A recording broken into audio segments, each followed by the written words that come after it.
Oração, capítulo 26. Orações falsas. Não se aproximem levianamente de Deus em oração.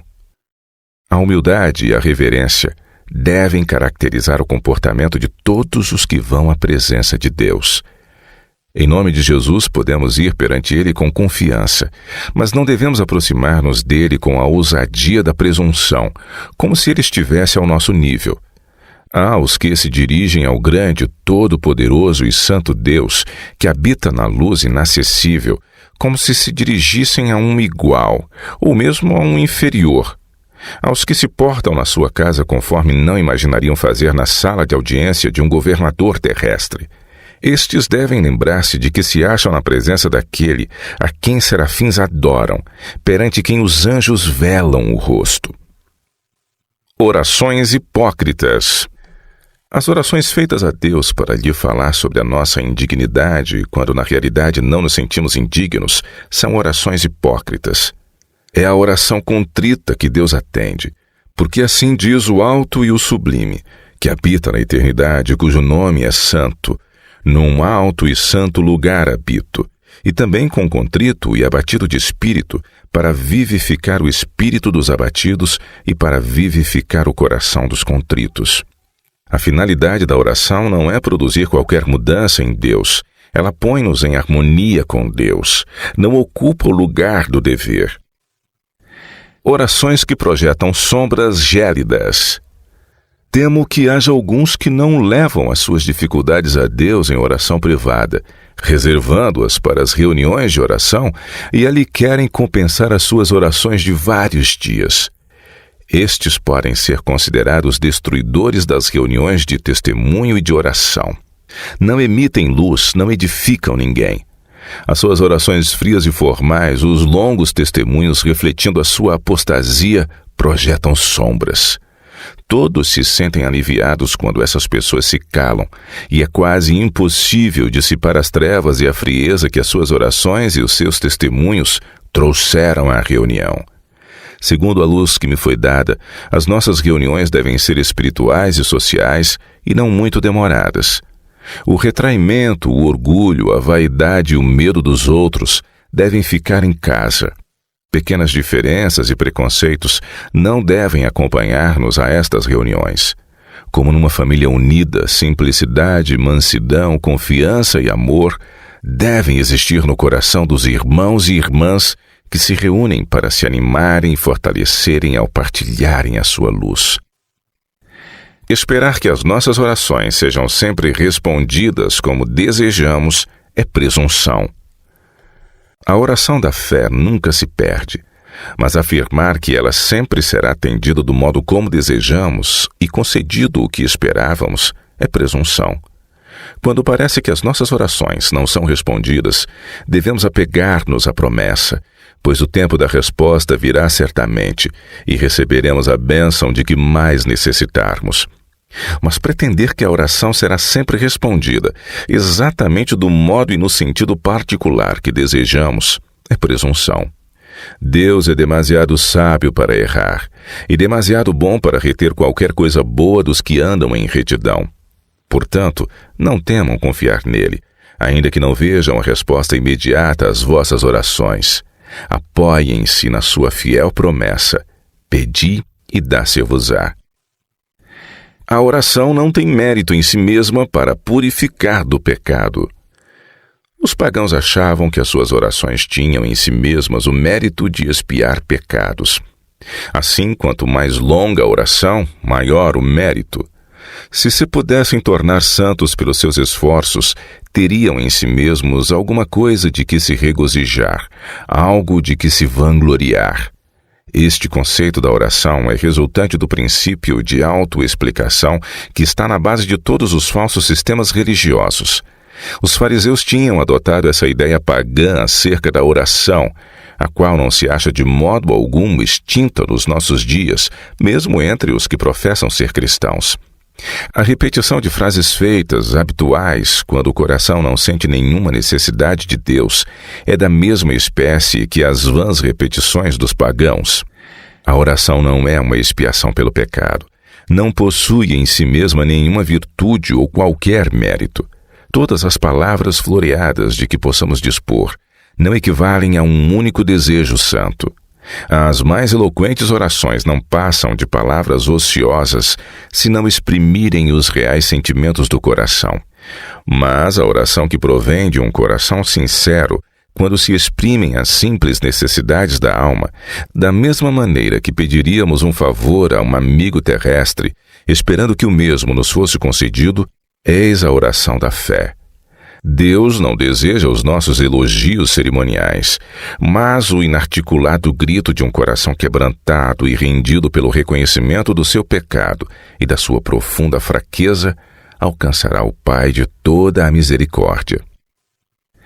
A oração não é evidência de conversão se a vida não mudou. Satanás induz as pessoas a pensarem que, por terem experimentado o êxtase de sentimentos, estão convertidas. Mas a experiência dessas pessoas não muda. Os seus atos são os mesmos que antes. A sua vida não mostra bons frutos. Oram com frequência e longamente e referem-se constantemente aos sentimentos que tiveram em tal e tal ocasião.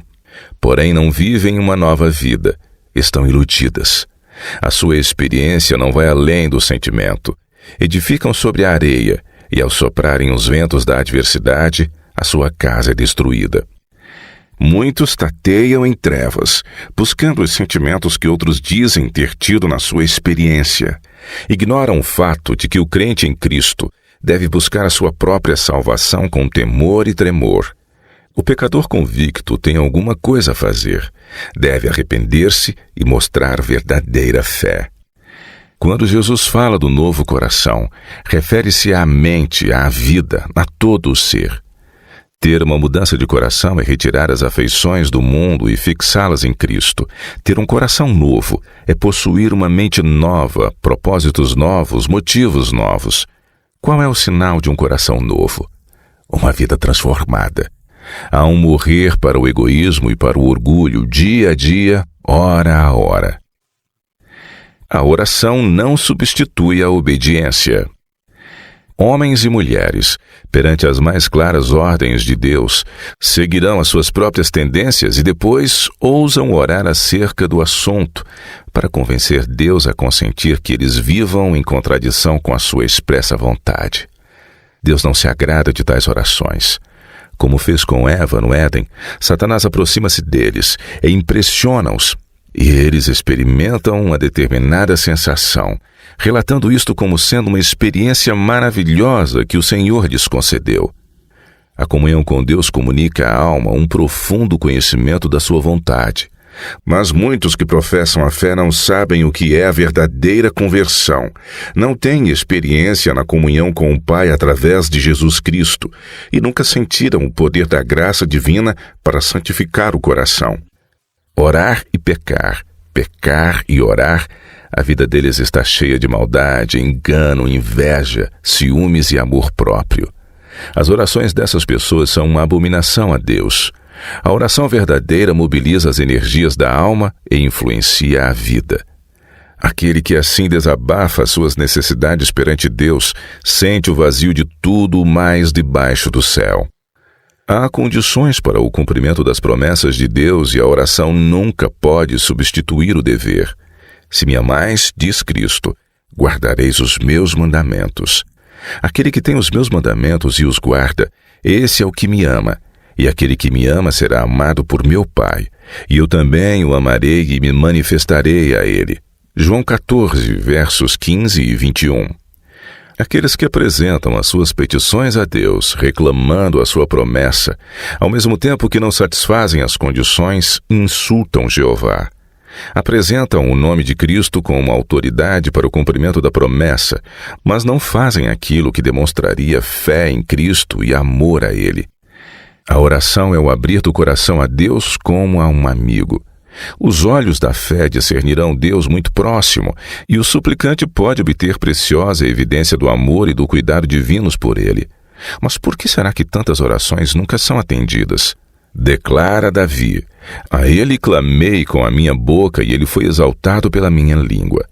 Se eu atender à iniquidade no meu coração, o Senhor não me ouvirá. Através de outro profeta, o Senhor faz-nos a promessa: buscar-me-eis e me achareis, quando me buscardes de todo o vosso coração. Outra vez menciona alguns que não clamam a mim de coração. Essas petições são orações formais, culto apenas de lábios, que o Senhor não aceita. Orações apressadas e ocasionais não são uma comunhão real com Deus. O céu não está fechado para as orações fervorosas dos justos. Elias era um homem sujeito às mesmas paixões que nós. Todavia o Senhor ouviu e de maneira extraordinária atendeu às suas preces. A única razão para nossa falta de poder em Deus deve ser achada em nós mesmos. Se a vida interior de muitos que professam a verdade lhes fosse mostrada, não ousariam afirmar ser cristãos. Não estão a crescer na graça. Uma oração apressada é proferida de vez em quando, mas não existe real comunhão com Deus. Se queremos fazer progresso na vida espiritual, precisamos muito de orar. No início da proclamação da mensagem da verdade, quanto oramos? Com que frequência era ouvida a voz de intercessão dentro de casa, no celeiro, no pomar ou no bosque? Muitas vezes, em grupos de 2 ou de 3, passávamos horas inteiras em orações fervorosas, reclamando a promessa. Com frequência, o som de choro era ouvido, seguido de vozes de ação de graças e de cânticos de louvor. Deus aborrece as orações dos egoístas. Entre os que professam esperar o seu Senhor, vi que existiam alguns semelhantes a Judas. Satanás controla-os sem que o saibam. Deus não pode aprovar a menor manifestação de cobiça ou de egoísmo e aborrece as orações e exortações dos que condescendem com estes maus traços de caráter. Sabendo que o seu tempo é curto, Satanás leva os homens a tornarem-se cada vez mais egoístas e avarentos, e então exulta ao vê-los cheios de si mesmos, mesquinhos, miseráveis, egocêntricos. Se os olhos dessas pessoas pudessem abrir-se, veriam Satanás em triunfo infernal, exultando sobre eles e rindo-se da loucura dos que aceitam as suas sugestões e caem nas suas ciladas. Orações secas e banais não ajudam ninguém. A igreja necessita da nova e viva experiência dos membros que mantêm uma habitual comunhão com Deus. Orações e testemunhos insípidos, banais, destituídos da presença de Cristo, não ajudam o povo. Se todo aquele que pretende ser filho de Deus fosse cheio de fé, de luz e de vida, que maravilhoso testemunho seria dado àqueles que vêm ouvir a verdade. E quantas pessoas poderiam ser ganhas para Cristo? Todos os tesouros do céu foram confiados a Jesus Cristo, a fim de que ele possa partilhar essas preciosas dádivas com aquele que, diligente e perseverante, as busca. Jesus Cristo, o qual para nós foi feito por Deus sabedoria e justiça, e santificação e redenção. 1 Coríntios 1, verso 30. Mas as orações de muitas pessoas são tão formais que não exercem influência para o bem. Não são um cheiro de vida. Se os professores humilhassem o coração diante de Deus e compreendessem as responsabilidades que aceitaram ao tomar o encargo dos jovens, a fim de os educarem para a vida futura e imortal, ver-se-ia em breve assinalada mudança na sua atitude. As suas orações não seriam áridas e destituídas de vida, mas orariam com o fervor daqueles que sentem o próprio perigo.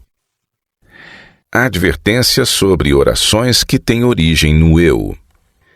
As nossas preces a Deus não devem proceder de corações cheios de desejos egoístas. Deus exorta-nos a escolhermos os dons que contribuam para a sua glória. Quer que escolhamos o que é celestial em vez daquilo que é terreno. Ele franqueia-nos as possibilidades e as vantagens de uma ligação com o céu. Anima os mais elevados objetivos que tivermos e salvaguarda os nossos tesouros preferidos. Quando os bens deste mundo forem destruídos, o crente regozijar-se-á no tesouro celeste, naquelas riquezas que não se podem perder em qualquer desastre terreno. Genuínas e falsas orações em contraste. O pobre publicano que orava: ó Deus, tem misericórdia de mim, pecador. Lucas 18:13, considerava-se um homem muito ímpio, e outros também o consideravam assim.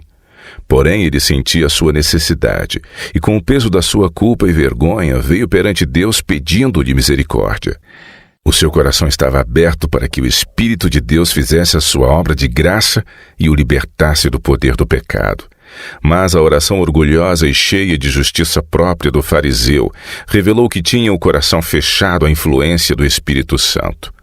Por estar tão afastado de Deus, não percebia a sua própria corrupção. Em contraste com a perfeição da santidade divina, não sentia necessidade de coisa alguma, e coisa alguma recebeu.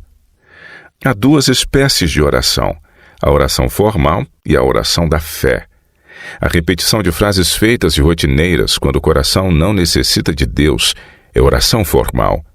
Devemos ser extremamente cuidadosos em todas as nossas orações para proferirmos os desejos do coração e dizermos somente o que pretendemos.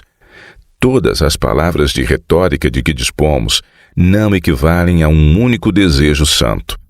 As orações mais eloquentes não passarão de repetições vãs se não expressarem os verdadeiros sentimentos do coração. Mas a oração que parte de um coração sincero, quando são expressos os desejos simples do coração, tal como pediríamos um favor a um amigo terrestre, esperando sermos atendidos, essa é a oração da fé. O publicano que foi ao templo para orar é um bom exemplo do adorador sincero e devoto. Sentiu que era pecador e a sua grande necessidade levou-o a proferir o desejo veemente: ó Deus, tem misericórdia de mim, pecador. De Cristo é dito: e estando em agonia, orava mais intensamente. Que contraste entre esta intercessão feita pela majestade do céu e as orações humanas fracas e insensíveis que são dirigidas a Deus. Muitos satisfazem-se com o culto de lábios, e bem poucos têm sincero, fervoroso e afetuoso anelo de Deus. A comunhão com Deus comunica à alma um profundo conhecimento da sua vontade.